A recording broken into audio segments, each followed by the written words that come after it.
7 বছর আমার নবীর খেদমত করতেন।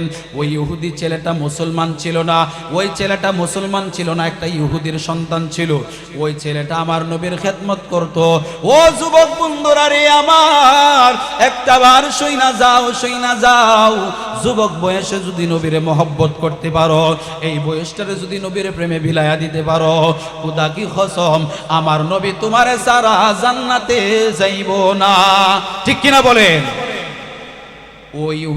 ওই ইহুদির ছেলেটা আমার নবীর জুতা মুবারকগুলো, আমার নবীজি যখন মসজিদে নববীর মধ্যে ঢুকতেন, ওই মসজিদে নববীর মধ্যে ঢোকার সময় আমার নবীজির জুতা মুবারক খানা ওই ইহুদির ছেলেটা এভাবে হাতের মধ্যে নিয়া গো, হাতের মধ্যে নিয়া নবীজির জুতা মুবারক খানা বুকের মধ্যে আগলায়া রাখতেন। আল্লাহু আকবার!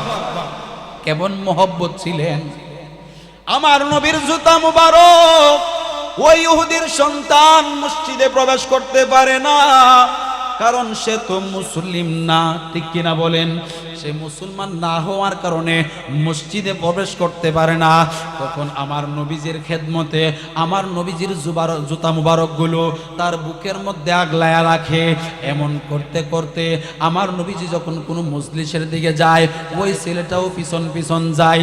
সাহাবীরা কানাঘষা করে, ইয়া রাসূলুল্লাহ, ইয়া হাবিবাল্লাহ, এটা কিন্তু ইহুদির সন্তান।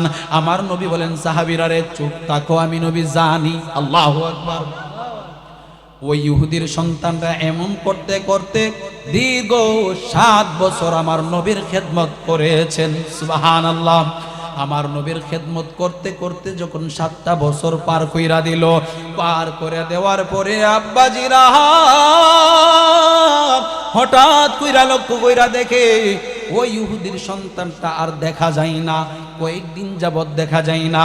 আমার নবী ডাক দিয়ে বললেন, ও সাহাবীরা রে আমার, ও সাহাবীরা রে আমার, যে ছেলেটা আমার আমি নবীর খেদমতে থাকতো, তাকে দিয়ে আজকে কয়েকদিন ধরে দেখতেছি না, ব্যাপার কি, ব্যাপার কি, খোঁজ লাগাও, খোঁজ লাগাও। তখন খোঁজ নিয়ে দেখে ওই ছেলেটা অসুস্থ হইয়া মৃত্যু শয্যার মধ্যে পড়ে আছেন। যখন আমার নবীর দরবারে এই খবরটা আসলেন, আসার পরে আমার নবী আর হুজরা মুবারকের মধ্যে থাকলেন না। আমার নবী বললেন, সাহাবীরা রে, ও সাহাবীরা আমার, আর বসে থাকা যাবে না।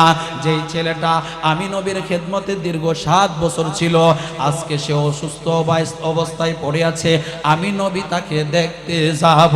সুবহানাল্লাহ! বলেন, আমার নবী যদি যায় তার ভাগ্য ভালো না খারাপ? আমার নবী যাকে দেখতে যাবে তার ভাগ্য ভালো না খারাপ? আমার নবী যখন এই কথা বললেন, বলার পরে সাহাবীরা নবীর সঙ্গে সঙ্গে ওই ইহুদির বাড়ির মধ্যে গেলেন। যাওয়ার পরে দেখতেছেন, যাওয়ার পরে আমার নবী যখন ওই ইহুদির ঘরের মধ্যে প্রবেশ করলেন, ঘরের মধ্যে প্রবেশ করার সময় লক্ষ্য করলেন ওই ইহুদির সন্তানের মাথার পাশে আজরাইল উপস্থিত হয়ে গেছে। আল্লাহু আকবার! ইয়া হাবিবাল্লাহ, আপনার উম্মতকে আমরা জাহান্নামে নিয়ে যাচ্ছি। আমার নবী রাহমাতুল লিল আলামিন তখন ডাক দিয়া বলবেন, এরে ফেরেশতারা, আমি নবীর সামনে আবার আমার উম্মতকে তুমি মিজানের পাল্লার মধ্যে উঠাও। সুবহানাল্লাহ! পড়েন, ফেরেশতারা যখন আমার নবীর নির্দেশে আবার যখন মিজানের পাল্লার মধ্যে উঠানো হবে, উঠানোর পরে আবার যখন মাপ দেওয়া হবে আপনাকে আমাকে, তখন আমার নবীর জামা মুবারক থেকে একখানা কাগজের টুকরা বের করবে। আচ্ছা বলুন তো, একখানা কাগজের টুকরা কয় কেজি ওজন? জোরে বলেন, কয় কেজি ওজন? 1 গ্রামও হয় না, 1 কেজিও না, 1 গ্রামও হয় না। ছোট্ট একটা কাগজের টুকরা বের করবে। বের করার পরে যখন উম্মতকে আপনাকে আমাকে যখন ওই মিজানের পাল্লার মধ্যে উঠানো হবে, যখন দেখবে আমাদের নেক আমলগুলো কম, পাপের পাল্লা ভারী হয়ে গেছে, তখন আমার নবী রাহমাতুল লিল আলামিন ওই নেকের পাল্লার মধ্যে ওই টুকরাটা রেখে দেওয়ার সঙ্গে সঙ্গে নেকের পাল্লাটা পরিপূর্ণ হয়ে ভারী হয়ে যাবে। সুবহানাল্লাহ! ফেরেশতারা তখন আশ্চর্য হয়ে যাবে, ইয়া রাসূলুল্লাহ, ইয়া হাবিবাল্লাহ, ওগো মায়ার নবী, দয়ার নবী, বুঝে আসলো না, বিষয়টা বুঝে আসলো না। সামান্য একটা কাগজের টুকরা ওই মিজানের পাল্লার মধ্যে রেখে দেওয়ার সঙ্গে সঙ্গে পাল্লাটা এমন ভাবে ভারী হয়ে গেল, ওই পদের পাল্লা হালকা হয়ে এমন ভাবে হালকা হলো যেন বাতাসে দুলতেছে। সুবহানাল্লাহ। তখন আমার নবী বলবেন, আরে ফেরেশতারা, তোমরা জানো না আমার উম্মত যখন পৃথিবীর জমিনে ছিল, আমার উম্মত আমি নবীকে ভুলে নাই, আমার উম্মত আমাকে স্মরণ করে একবার মহব্বত কইরা দুরূদ শরীফ পড়ার কারণে আমি আমার উম্মতকে এই দুর্দিনের মধ্যে, যেখানে তার কোনো বন্ধু নাই, বান্ধব নাই, তার কোনো আত্মীয় স্বজন তার কাছে নাই, আমি নবী তো আমার উম্মতকে এই দুর্দিনের মধ্যে বিপদে ফালাইতে পারি না, কারণ আমি নবী হইলাম রহমাতুল লিল আলামিন। সুবহানাল্লাহ পড়েন। আমার নবী যখন বলবেন, এরে ফেরেশতারা শুনো, দুনিয়ার মধ্যে জয়নাল ফকির রহমাতুল্লাহি আলাইহির বাড়ির মধ্যে বসে বসে আমার উম্মত আমাকে মহব্বত কইরা একটু দুরূদ শরীফ পাঠ করছিল, ওই দুরূদ শরীফ আমি নবী ভুলি নাই, আমার উম্মতের নামটা লেখা আমি নবীর কাছে জমা রাইখা দিছি। কাল কিয়ামতের মাঠের মধ্যে যখন এইভাবে বর্ণনাটা দিবে, তখন আপনার আমার ভাগ্য ভালো হবে কি হবে না? আরো জোরে বলেন, হবে কি হবে না? আমার আপনার জন্য যদি আমার নবী সুপারিশ করে, বাবা আমার আপনার ঠিকানা হবে জান্নাতে, ঠিক কিনা বলেন? এই জন্য মহব্বত কইরা দুরূদ শরীফ পড়বেন, মহব্বত কইরা দুরূদ শরীফ পড়বেন। দুরূদ পড়তে পড়তে ঘুমায়া যাবেন, দুরূদ পড়তে পড়তে যখন ঘুমায়া যাবেন, দেখবেন একদিন আপনার ঘরে আমার ঘরে মদিনার কামলেওয়ালা নবী হাজির হইয়া গেছে। আমরা নবী দেখতে চাই কি চাই না? আরো জোরে বলেন, চাই কি চাই না? দেখা দাও রাসূলুল্লাহ, কাঁদিয়া শিকো তোমার, দেখা দাও রাসূলুল্লাহ, কাঁদিয়া শিকো তোমার। আমার আপনার ঘরে যদি মদিনার কামলিওয়ালা নবী হাজির হইয়া যায়, তাহলে আমাদের জীবনটা ধন্য কিনা? আরো জোরে বলেন, ধন্য কিনা? ও আব্বাজিরা আমার, আজকে যার বাড়িতে আপনারা আসলেন, আল্লাহর ওলির বাড়িতে আসলেন, আল্লাহর ওলিদের কদমে বসলে, আল্লাহর ওলিদের সোহবতে আসলে, আল্লাহর ওলিদের সোহবতে বসলে লাভ আছে না নাই? আল্লাহর ওলিদের সোহবতে যদি বসতে পারেন রে বাবা, ওই বসাটা এমনও হতে পারে সাধারণ বান্দা থেকে আল্লাহ আপনাকে বন্ধু বানায় নিবেন। এই জন্য বাবাজিরা আমার নবীকে মহব্বত করতে হবে, জানের চাইতেও বেশি ভালোবাসতে হবে। আমার নবী বলেন, তুমি ততক্ষণ পর্যন্ত মুমিন হতে পারবে না যতক্ষণ না পর্যন্ত তোমার ধন সম্পদ, আত্মীয় স্বজন, ছেলে মেয়ে, বিবি বাচ্চা, মা বাবা, স্ত্রীগণ সহ নিজের জানের চাইতেও যতক্ষণ না পর্যন্ত আমি নবীকে মহব্বত না করবে, ততক্ষণ পর্যন্ত মুমিন হবে না। নবী আমরার ইমানদারের জান, বলেন সুবহান। নবী আমরার মুমিনের ঈমান, বলেন নবী আমরার মুমিনের ঈমান, বলেন সুবহান। নবী আমরার ইমানদারের জান, ঠিক কিনা বলেন? ও আব্বাজিরা আমার, রাত্র প্রায় গভীর হয়ে গেল, গভীর রজনীতে এখনো যারা বসে আছেন চাতক পাখির মতো, আমার নবী কামলিওয়ালা, আমার নবী রহমতওয়ালা নবী আমাদের দেখি কি দেখে না? আরো জোরে বলেন, দেখি কি দেখে না? আমার আল্লাহ বলেন, এরে ফেরেশতারা, তোমরা সাক্ষী থাকো, সাক্ষী থাকো, সাক্ষী থাকো। আমি আল্লাহকে ভয় করে, আমার নবীকে মহব্বত করে, আমার বন্ধুদেরকে সোহব্বত করে। বন্ধু কারা?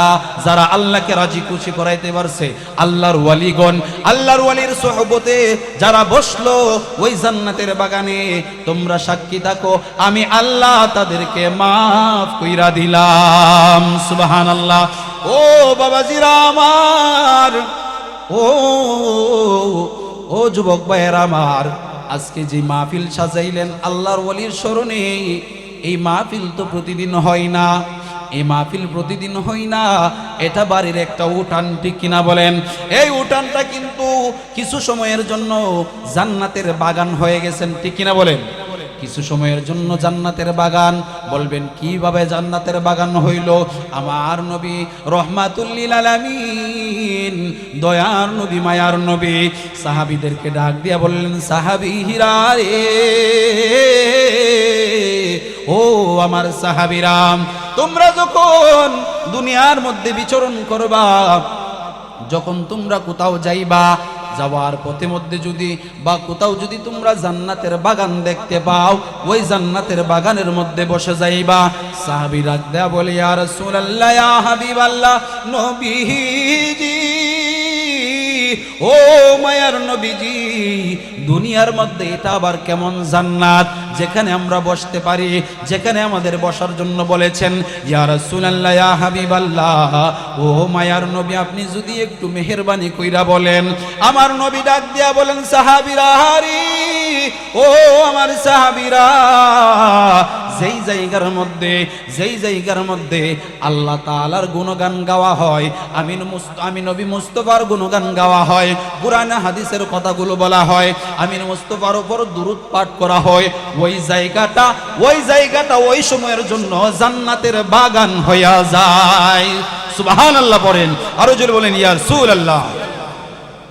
এই যে জান্নাতের বাগান সাজাইলেন আল্লাহর ওলির স্মরণে, এটা এই জান্নাতে বাগানে বসার সবার ভাগ্যে জুটে না, ঠিক কিনা বলেন?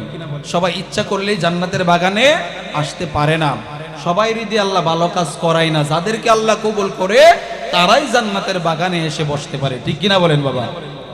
এই জন্য বাবাজিরা আমার, আমি কালামুল্লাহ শরীফ থেকে একখানা আয়াতে কারিমা তেলাওয়াত করেছি। সেই আয়াতে কারিমা তেলাওয়াত হলো, ওই আয়াতে কারিমার অর্থ হলো, ومن يطع الله والرسول فأولئك مع الذين أنعم الله عليهم من النبيين والصديقين والشهداء والصالحين। الله أكبر। ও আব্বাজিরা আমার, ওমান ইউতিল্লাহ ওয়ার রাসূলা, আমার আল্লাহ বলেন, ও জগৎবাসীরা রে, তোমরা আমার রাসূলের ইতাআত করো, আমার রাসূলকে মহব্বত করো। ফাউলাইকা মাআল্লাযীনা আনআমাল্লাহু আলাইহিম মিনান নাবিয়্যিনা ওয়াস সিদ্দিকিনা ওয়াশ শুহাদাই ওয়াস সালিহিন। আল্লাহু আকবার। চার শ্রেণীর মানুষের সঙ্গে বন্ধুত্ব রাখবা। এক নম্বর মানুষ হলো আম্বিয়া আলাইহিস সালাতু ওয়াস সালাম, নবীগণ। দুই নম্বর হলো সাহাবায়ে কেরাম। তিন নম্বর হলো শুহাদায়ে কেরাম, শহীদগণ। চার নম্বরে এসেছেন আল্লাহর ওয়ালিগণ। সুবহানাল্লাহ পড়েন। এখন যদি বলি আমরা তো নবীও পাইলাম না, সাহাবীদেরকেও দেখলাম না, দেখছি নবী, জোরে বলেন নবীরে দেখছিনি, নবীরেও দেখলাম না, সাহাবীদেরকেও দেখলাম না, আমার নবীর যুগে যারা শহীদ হইছে তাদেরকেও দেখা পাইলাম না। কিন্তু আব্বাজিরা আমার, এমন একটা সময়ের মধ্যে আসলাম রে বাবা, ওই সময়টা এমন একটা সময়, এই সময়ের মধ্যে কোনো নবী নাই, কোনো সাহাবী নাই, কোনো শহীদ নাই, কিন্তু এই সময়ের মধ্যে একজন আছেন, তাইনারা হলেন আল্লাহর ওলিগণ, ঠিক কিনা বলেন? এখন আল্লাহর ওলিদের জমানার মধ্যে আসলাম, আল্লাহর ওলিদের সঙ্গে বন্ধুত্ব রাখার দরকার আছে না নাই? নবী যেহেতু পাইলাম না, সাহাবীও পাইলাম না, শহীদদেরকেও পাইলাম না, আউলিয়া কেরামদেরকে পাইলাম। এখন আউলিয়া কেরামের মহব্বতে সোহব্বতে থাকার দরকার আছে না নাই? ও আব্বাজিরা আমার, ও যুবক বন্ধুরা রে আমার, সময় কিন্তু চলে যাচ্ছি। হায়াতের জিন্দেগি থেকে একদিন চলে যায়, একটা মিনিট চলে যায়। আমার আপনার হায়াতের জিন্দেগি থেকে যে একটা দিন চলে গেল, যে একটা মিনিট চলে গেল, পৃথিবীর এমন কোনো ফ্যাক্টরি নাই যেখান থেকে ওই সময়টা আবার ফিরায় আনন্দ যাইব নি বাবা? আনা যাইব না, তাহলে আমাদের জীবনের দিকে সময়টা আস্তে আস্তে করে চলে যাচ্ছে। ওই সময় থেকে যদি আমরা ওলিদের সোহবতে বসতে পারি, যদি ওলিদেরকে ভালোবাসতে পারি, আমার নবীর দরবারে এক সাহাবী আয়েশা বললেন, ইয়া রাসূলুল্লাহ, ইয়া হাবিবাল্লাহ, ওগো মায়ার নবী, ও দয়ার নবী, আমি আপনাকে একটা কথা জিজ্ঞাসা করতে চাই। আমার নবী বললেন, কি কথা জিজ্ঞাসা করবা? ওই লোকটা ডাক দিয়ে বললেন, ইয়া রাসূলুল্লাহ, ইয়া হাবিবাল্লাহ, নবীজি, ও মায়ার নবীজি, কিয়ামত আর কতদিন বাকি? সুবহানাল্লাহ বলেন, কিয়ামত আর কতদিন বাকি? এই কথা 3 বার বললেন। বলার পরে আমার নবী চুপ করে রইলেন। যখন লোকটা 3 বার বললেন, আমার নবী বললেন, তুমি কিয়ামতের জন্য কি সংগ্রহ করেছো? আল্লাহু আকবার। আমার নবী বললেন, তুমি কিয়ামতের জন্য কি সংগ্রহ করেছো, কি আমানত রেখেছো? ওই লোকটা ডাক দিয়া বললেন, ইয়া রাসূলুল্লাহ, ইয়া হাবিবাল্লাহ, নবীজি, ও মায়ার নবী, দয়ার নবী, আমার তেমন কোনো আমল নাই, তেমন কোনো রোজা নাই, রোজার আমল নাই, নামাজের আমল নাই, হজের আমল নাই, যাকাতের আমল নাই, তেমন ভালো কোনো আমল নাই গো নবীজি, ও গো নবী, মায়ার নবী। তবে একটা জিনিস আছে, সেই জিনিসটা হলো আমার জানের চাইতো বেশি আপনি নবীকে ভালোবাসি। সুবহানাল্লাহ বলেন, আরো জোরে বলেন, ইয়া রাসূলুল্লাহ। আমার নবীকে যখন এই কথা বললেন, আমার নবী একটা মুস্কি হাসি দিয়া বললেন, এরে সাহাবী, শুনো শুনো, তুমি যাকে ভালোবাসো, তুমি যাকে মহব্বত করো, কাল কিয়ামতের মাঠে তার সঙ্গেই তোমার হাসর হইয়া যাইব। সুবহানাল্লাহ পড়েন। আমার নবীকে যে মহব্বত করলো, আমার নবীকে যে ভালোবাসলো, আমার নবীকে যে মহব্বত করলো, আমার নবী তাকে সারা জান্নাতে যাইবনি। জোরে বলেন, যাইবনি। আমার নবী বলেন, যেই ব্যক্তি আমারে দুনিয়ার মধ্যে মহব্বত করলো, যেই ব্যক্তি আমারে মহব্বত করলো গো, আমি নবী ওই উম্মতকে সারা জান্নাতে যাব না। সুবহানাল্লাহ পড়েন, আল্লাহু আকবার। আমার নবী রহমতওয়ালা নবী কিনা বলেন? আমার নবী হলেন রহমাতুল লিল আলামিন। বলেন কেমন রহমাতুল লিল আলামিন জানেননি? আমার নবী রহমাতুল লিল আলামিন, এই জন্য আল্লাহ বলেন রব্বুল আলামিন, আমার নবী হলেন রহমাতুল লিল আলামিন। আল্লাহ হলেন সমস্ত জাহানের জন্য রব, আল্লাহ হলেন সমস্ত সৃষ্টি জগতের জন্য রব। আমার আল্লাহ বলেন, আমি হইলাম সমস্ত সৃষ্টির রব, আমার নবী হইলেন ওই সমস্ত সৃষ্টির রহমত। আল্লাহু আকবার। আমার নবীরে ভালোবাসলে, আমার নবীরে মহব্বত করলে জান্নাত পাওয়া যায়নি? আরো জোরে বলেন বাবা, পাওয়া যায়নি? কেমনে পাওয়া যায় জানেননি? আমার নবীর যে মহব্বত করবে সে কোনোদিন বেঈমান হয়ে মরবে না। আমার নবীর যে ভালোবাসবে সে কোনোদিন বেঈমান, ইমান হারাম হয়ে মরবে না। যদিও ইহুদি হয়। একটা ঘটনা মনে পড়া গেল বাবাজির আমার। ওই আমার নবীজি যখন মক্কা মদিনাতুল মুনাওয়ারার মধ্যে ছিলেন, আমার নবীর খেদমতে অনেক সাহাবী ছিলেন। অনেক সাহাবীদের মধ্যে ছোট্ট একটা কিশোর বালক ছিলেন, যেই বালকটা আমার নবীর খেদমতে থাকতেন 7 বছর। বাবা কই বছর? 7 বছর আমার নবীর খেদমত করতেন। ওই ইহুদি ছেলেটা মুসলমান ছিল না, ওই ছেলেটা মুসলমান ছিল না, একটা ইহুদির সন্তান ছিল। ওই ছেলেটা আমার নবীর খেদমত করত। ও যুবক বন্ধুরা রে আমার, একটা বার শুইনা যাও, শুইনা যাও। যুবক বয়সে যদি নবীরে মহব্বত করতে পারো, এই বয়সটারে যদি নবীরে প্রেমে বিলাইয়া দিতে পারো, খোদা কি কসম, আমার নবী তোমারে সারা জান্নাতে যাইব না। ঠিক কিনা বলেন? ওই ইহুদির ছেলেটা আমার নবীর জুতা মুবারকগুলো, আমার নবীজি যখন মসজিদে নববীর মধ্যে ঢুকতেন, ওই মসজিদে নববীর মধ্যে ঢোকার সময় আমার নবীজির জুতা মুবারকখানা ওই ইহুদির ছেলেটা এভাবে হাতের মধ্যে নিয়া গো, হাতের মধ্যে নিয়া নবীজির জুতা মুবারকখানা বুকের মধ্যে আগলায়া রাখতেন। আল্লাহু আকবার। কেমন মহব্বত ছিলেন আমার নবীর জুতা মুবারক। ওই ইহুদির সন্তান মসজিদে প্রবেশ করতে পারে না, কারণ সে তো মুসলিম না, ঠিক কিনা বলেন? সে মুসলমান না হওয়ার কারণে মসজিদে প্রবেশ করতে পারে না। তখন আমার নবীজির খেদমতে আমার নবীজির জুতা মুবারকগুলো তার বুকের মধ্যে আগলায়া রাখে। এমন করতে করতে আমার নবীজি যখন কোনো মজলিসের দিকে যায়, ওই ছেলেটাও পিছন পিছন যায়। সাহাবীরা কানাঘষা করে, ইয়া রাসূলুল্লাহ, ইয়া হাবিবাল্লাহ, এটা কিন্তু ইহুদির সন্তান। আমার নবী বলেন, সাহাবীরা রে চুপ থাকো, আমি নবী জানি। আল্লাহু আকবার। ওই ইহুদির সন্তানরা এমন করতে করতে দীর্ঘ 7 বছর আমার নবীর খেদমত করেছেন। সুবহানাল্লাহ। আমার নবীর খেদমত করতে করতে যখন 7টা বছর পার কইরা দিল, পার করে দেওয়ার পরে আব্বাজিরা হঠাৎ কইরা লক্ষ্য কইরা দেখে ওই ইহুদির সন্তানটা আর দেখা যায় না, কয়েকদিন যাবৎ দেখা যায় না। আমার নবী ডাক দিয়ে বললেন, ও সাহাবীরা রে আমার, ও সাহাবীরা রে আমার, যে ছেলেটা আমার আমি নবীর খেদমতে থাকতো, তাকে দিয়ে আজকে কয়েকদিন ধরে দেখতেছি না, ব্যাপার কি, ব্যাপার কি, খোঁজ লাগাও, খোঁজ লাগাও। তখন খোঁজ নিয়ে দেখে ওই ছেলেটা অসুস্থ হইয়া মৃত্যু শয্যার মধ্যে পড়ে আছেন। যখন আমার নবীর দরবারে এই খবরটা আসলেন, আসার পরে আমার নবী আর হুজরা মুবারকের মধ্যে থাকলেন না।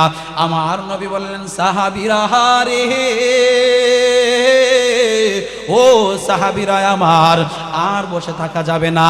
যেই ছেলেটা আমি নবীর খেদমতে দীর্ঘ 7 বছর ছিল, আজকে সে অসুস্থ অবস্থায় পড়ে আছে, আমি নবী তাকে দেখতে যাব। সুবহানাল্লাহ বলেন। আমার নবী যদি যায়, তার ভাগ্য ভালো না খারাপ? আমার নবী যাকে দেখতে যাবে, তার ভাগ্য ভালো না খারাপ? আমার নবী যখন এই কথা বললেন, বলার পরে সাহাবীরা নবীর সঙ্গে সঙ্গে ওই ইহুদির বাড়ির মধ্যে গেলেন। যাওয়ার পরে দেখতেছেন, যাওয়ার পরে আমার নবী যখন ওই ইহুদির ঘরের মধ্যে প্রবেশ করলেন, ঘরের মধ্যে প্রবেশ করার সময় লক্ষ্য করলেন ওই ইহুদির সন্তানের মাথার পাশে আজরাইল উপস্থিত হয়ে গেছে। আল্লাহু আকবার। আমার নবী এই দৃশ্য দেখে দুনিয়ার কোনো মানুষ, ও আব্বাজিরাই আমার, আমাদের সামনে তো কত মানুষ মারা যায়নি বাবা, কত মানুষ মারা যায়, কিন্তু কোনোদিন কি আজরাইলরে দেখছেননি? কোনোদিন আজরাইলরে দেখলাম না। অথচ বাবা বসা থাকে ডান পাশে, মা বসা থাকে, আত্মীয় স্বজন ছেলে মেয়ে সবাই বামে ডানে বসে থাকে, সামনে পিছনে বসা থাকে। কোন ভাগ দিয়া আজরাইল আইসা রে এমন ভাবে তাবা মাইরা প্রাণ পাখিটা নিয়ে যায়, কোনো মানুষ তো বলতে পারে না। কিন্তু আমার নবী দেখে কি দেখে না? আরো জোরে বলেন, দেখি কি দেখে না? আমার নবী যখন এই দৃশ্যটা দেখলেন, দেখার পরে আমার নবীর চেহারা মুবারকটা একটু মলিন করে ফেললেন। মলিন করার পরে আমার নবী ওই সাহাবীর, ওই ইহুদির সন্তানের পাশে বসলেন। বসার পরে বলতেছেন, ও ইহুদির সন্তানটাকে ডাক দিয়ে বলতেছেন, তুমি কালেমার তাল, আমার নবী তাকে কালেমার তালকিন দিলেন। দেওয়ার পরে ওই ইহুদির সন্তানটা একবার আমার নবীর চেহারা মুবারকের দিকে তাকায়, আরেকবার তার বাবার চেহারার দিকে তাকায়। এমন ভাবে যখন তাকাইতে লাগলেন, ওই ইহুদির বাবাটা ডাক দিয়া কই, ও আমার সন্তান রে, আমি বাবার দিকে আর তাকাইও না, নবী মুস্তাফা যা বলে তুমি তাই করো। সুবহানাল্লাহ। আমার নবী ওই ইহুদির সন্তানটাকে কালেমার তালকিন দিলেন। কালেমার তালকিন দেওয়ার পরে তিনি কালেমা গ্রহণ করলেন। আজরাইল তার প্রাণ পাখিটা নিয়ে চলে গেলেন। আমার নবী মুস্কি মুস্কি হাসতে হাসতে ওই ইহুদির হুজরা থেকে বের হয়ে গেলেন। বের হওয়ার পরে সাহাবীরা ডাক দেয়া বললেন, ইয়া রাসূলুল্লাহ, ইয়া হাবিবাল্লাহ, নবীজি, ও মায়ার নবীজি, ও দয়ার নবী, আপনাকে দেখলাম ওই ইহুদির ঘরের মধ্যে যখন প্রবেশ করলেন, প্রবেশ করার সময় আপনার চেহারা মুবারকটা হঠাৎ কইরা মলিন হয়ে গেল। ইয়া রাসূলুল্লাহ, ইয়া হাবিবাল্লাহ, আবার এখন দেখলাম আপনি মুস্কি মুস্কি হাসতেছেন। ইয়া রাসূলুল্লাহ, ইয়া হাবিবাল্লাহ, এর হাকিকত তো বুঝলাম না, আপনি যদি মেহেরবানি কইরা এই হাকিকতটা বলেন। আমার নবী ডাক দিয়ে বললেন, সাহাবীরা রে, ও আমার সাহাবীরা, আমি নবী যা জানি তোমরা তা জানো না, আমি নবী যা দেখি তোমরা তা দেখো না। আমি যখন ইহুদির ঘরের মধ্যে প্রবেশ করলাম, ঘরের মধ্যে প্রবেশ করার পরে দেখলাম আমার আগে ওই ইহুদির সন্তানের পাশে আজরাইল হাজির হইয়া বসে রইছে। তখন আমি নবী চিন্তা করলাম যে এই ছেলেটা আমি নবীর 7 বছর খেদমত করছে। কই বছর বাবা? 7 বছর খেদমত করলো। ওই ছেলেটা আজকে বুঝি বেঈমান হইয়া মারা যাইব। আমি নবী কেমন কইরা সহ্য করব? আমার আল্লাহ জিবরাইল রে হুকুম করলেন, আজরাইল রে হুকুম করলেন, সাবধান সাবধান, যতক্ষণ না পর্যন্ত আমার দুস্ত আমার হাবিবুল্লাহ অর্ডার না দিব ততক্ষণ পর্যন্ত ওই ইহুদির জান তুমি কবজ করতে পারবা না। আল্লাহু আকবার। আমার নবীর হুকুমে আজরাইল বৈশা রইছে। আমার নবীর সম্মান কম না বেশি? আরো জোরে বলেন, কম না বেশি? আল্লাহ এমন ভাবে বুলন্দ করছেন, আল্লাহ বলেন ওয়ারাফা'না লাকা যিকরাক। আল্লাহু আকবার। আল্লাহ বলেন হাবিব, আমি আপনার শান মান কেমন ভাবে বুলন্দ করলাম, এমন ভাবে উঁচা করলাম, দুনিয়ার কোন মানুষ যদি আপনার সম্মান না গায় আপনার শানের কোনো কমতি হবে না। আল্লাহু আকবার বলেন। আমার নবী বললেন, ওই সাহাবীরা, আমি যখন ওই ইহুদির ঘরের মধ্যে প্রবেশ করলাম, প্রবেশ করার পরে দেখলাম আজরাইল আমার আগে বসা। আজরাইল অপেক্ষা মানছিল কতক্ষণে ওই ইহুদির সন্তানটা কালেমা পড়বে। ওই যতক্ষণ না পর্যন্ত ওই সন্তানটা কালেমা না পড়বে ততক্ষণ পর্যন্ত আজরাইল বৈশা থাকতে বাধ্য। ঠিক কিনা বলেন? বাধ্য করেছেন কে? বাধ্য করেছেন কে? আমি যখন কালেমার তালকিন দিলাম, ছেলেটা কালেমা পড়লো, মুসলমান ইমানদার হয়ে মৃত্যুবরণ করলো। আমি নবীর কাছে বড় ভালো লাগলো। কেন জানুনি? আমি নবীর খেদমত কইরা বুঝি সে বেঈমান হইয়া মরব। আমি নবী তো এটা সহ্য করতে পারবো না। কাল কিয়ামতের মাঠে কেন কেন জানুনি? আমি হইলাম রহমতের নবী। কাল কিয়ামতের মাঠে যদি ওই ছেলেটা বেঈমান অবস্থায় উঠে, আর ওই ছেলেটা তো আমার খেদমত করেছে, তখন আমি নবীর কাছে আইসা যদি বলে, ও নবী গো, আপনার খেদমত তো দীর্ঘ 7 বছর করলাম, ও ইয়া রাসূলুল্লাহ, ইয়া হাবিবাল্লাহ, আজকে কি আমি জাহান্নামী হয়ে যাবো? আমি নবীর কাছে এই কথাটা চিন্তা হওয়ার পরে আমি নবী বড় আশ্চর্য, আমি নবী বড় চিন্তিত হয়ে গেলাম। কারণ আমার খেদমত কইরা যদি জাহান্নামে যায় তাহলে আমি তো রহমতওয়ালা নবী। ঠিক কিনা বলেন? এই জন্য বাবাজিরা আমার নবীকে মহব্বত করতে হবে কি হবে না? যেহেতু আমরা নবী পাইলাম না, আমার নবী বলেন, এরে সাহাবীরা, এমন একটা সময় আসবে, এমন একটা যুগ আসবে, এমন একটা সময় আসবে যেই সময়ের মধ্যে আমি থাকবো না, যেই সময়ের মধ্যে তোমরা থাকবা না, যেই সময়ের মধ্যে আমার কোনো আওলাদ থাকবে না। কিন্তু শোনো শোনো, ওই সময় কিছু আমার পাগল উম্মত হইব, তাদের আচরণ, তাদের ব্যবহার, তাদের কথাবার্তা আমি নবীর কাছে বড় ভালো লাগে। সুবহানাল্লাহ বলেন। কারণ কি জানো? কি জন্য জানোনি? বললে ইয়া রাসূলুল্লাহ, ইয়া হাবিবাল্লাহ, কি জন্য, কি কারণ? বলতেছে, তারা তো আমারে দেখে নাই, তারা আমারে দেখে নাই, তোমাদেরকেও দেখবে না। তারা এমন একটা অবস্থার মধ্যে থাকবে, তারা তো নবী দেখে নাই কিন্তু নবীর কথাগুলো শুনবে। তারা তো তোমাদেরকে দেখে নাই, তোমাদের রেখে যাওয়া যে সুন্দর একটা আদর্শ, তারা সেই আদর্শটা গ্রহণ করবে। ও আমার সাহাবীরা, তারা ন্যায় পথে চলবে, সত্য পথে মানুষদেরকে আহ্বান করবে, তারা সঠিক পথে চলবে। ওই চলার কারণে যেহেতু আমাকেও তারা দেখবে না, কিন্তু আমার কথাগুলো তারা এমন ভাবে মান্য করবে রে, আমি নবীর কাছে বড় প্রিয় হয়ে যাইব। সুবহানাল্লাহ পড়েন। এই সময়টা কিন্তু এখন এসে গেছে। ঠিক কিনা বলেন বাবা? আমরা কিন্তু নবী হারাইছি কই বছর আগে? ১৫০০ বছর আগে। কই হাজার বছর আগে? ১৫০০ বছর আগে। ১৫০০ বছর আগে আমার নবীরে হারাইলাম, কিন্তু আমার নবীর কথার লাইগা, আমার নবীর মহব্বতে আমাদের অন্তর কাঁদে কি কাঁদে না? জোরে বলেন, কাঁদে কি কাঁদে না? জোরে বলেন, কাঁদে কি কাঁদে না? আমার নবীর লাইগা যার অন্তর কাঁদবে না, সে কোনোদিন মুমিন হতে পারবে না। ঠিক কিনা বলেন? যাই হোক আব্বাজির আমার, আজকের যিনি প্রধান অতিথি, প্রধান মেহমান আপনাদের সম্মুখে উপস্থিত হয়ে গেছে, আমি আর দীর্ঘায়িত করব না, একটু জিকির করব। রাজি আছেন তো ইনশাল্লাহ? হুজুরকে বসে একটু কষ্ট দিতেছি, একটু কষ্ট দিব, একটু হালকা একটু জিকির করব। রাজি আছেন তো ইনশাল্লাহ? যে ইনশাল্লাহ বাবাজি, ইনশাল্লাহ অবশ্যই একটা গজল আপনাদের শোনায় যাব। আব্বাজি যখন নিয়ত করছে, বলছে আমাকে ইনশাল্লাহ অবশ্যই একটা গজল শোনাবো। তার আগে একটু জিকির করি। বাবা সবাই একটু মেহেরবানি করে সামনে এসে বসলে একটু ভালো হবে। বাবাজি একটু সামনে আসেন, ভাইয়েরা একটু সামনে আসেন। যেহেতু চেয়ারের না বসে একটু মেহেরবানি করে সামনে বসলে একটু সুন্দর হয়, আদব রক্ষা হয়। মাহফিলের একটা আদব আছে না নাই? আমার নবী এখানে, আমার নবী আমাদের কি দেখে কি দেখে না? আমরা যে এই চাতক পাখির মতো বৈশা রয়েছি, আমার নবী কি দেখি কি দেখে না? আমার নবী কিন্তু দেখতেছে এবং আমাদেরকে চিনে জানে। ঠিক কিনা বলেন?